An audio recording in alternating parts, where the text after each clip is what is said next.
Monsieur le ministre, depuis quelques jours, on parle de possibilités de changement de cap budgétaire et notamment de possibilités de découvert. Vous savez que le budget n'est pas quelque chose qui se décide de façon arbitraire. On décide un budget en fonction d'une situation économique que l'on prévoit. Quelle sera la situation économique française en 1973 ? Eh bien, dès à présent, on peut avoir des idées assez claires. Nous aurons une croissance économique plus forte en 1973 qu'en 1972 et plus forte que celle de nos partenaires européens.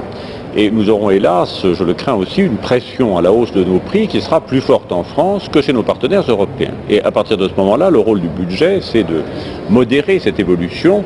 Et donc, en comparant 73 à 72, qui est une année où nous n'avons pas de découvert, il serait contraire à l'analyse de notre situation économique d'admettre un découvert en 1972. D'ailleurs, les recommandations qui nous ont été faites à l'extérieur sont tout à fait nettes, et notamment à Bruxelles par la Commission économique européenne, la France ne doit pas avoir de découvert budgétaire en 73. En matière de prix, alors comment prévoyez-vous les choses ? Alors, en matière de prix, il y a la situation 72. Nous espérions en 1972 un certain ralentissement de la hausse des prix. Nous l'avons dans une certaine mesure obtenu pour le premier semestre, puisque à l'heure actuelle, si on compare 72 et 71, notre hausse des prix est un peu plus lente qu'en 1971. Mais sur l'ensemble de l'année, je ne crois pas qu'on puisse s'attendre à un ralentissement significatif en 72 par rapport à 71. C'est profondément regrettable, je le regrette, mais l'honnêteté conduit à ne pas l'annoncer. C'est-à-dire environ 6%. Un petit peu moins de 6%. Vous dites que le budget sera en équilibre. Or, il faut faire face à la fois aux dépenses sociales et aux équipements collectifs. Prévoyez-vous des majorations de recettes, c'est-à-dire une augmentation des impôts directs ou indirects ? Bien, je crois justement que l'augmentation de la pression fiscale n'est pas souhaitable en France à l'heure actuelle, parce que cette augmentation de la pression fiscale sur l'impôt sur le revenu est difficile à accomplir. Vous savez que déjà la progression annuelle de notre impôt suscite un certain nombre de difficultés critiques.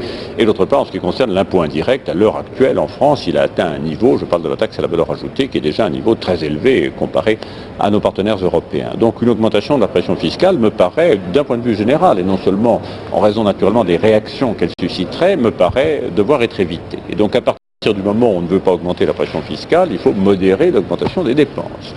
Et naturellement, c'est un choix très difficile. Il faut éliminer tout ce qui est inutile et il faut s'efforcer d'améliorer au mieux la gestion et l'emploi des ressources publiques.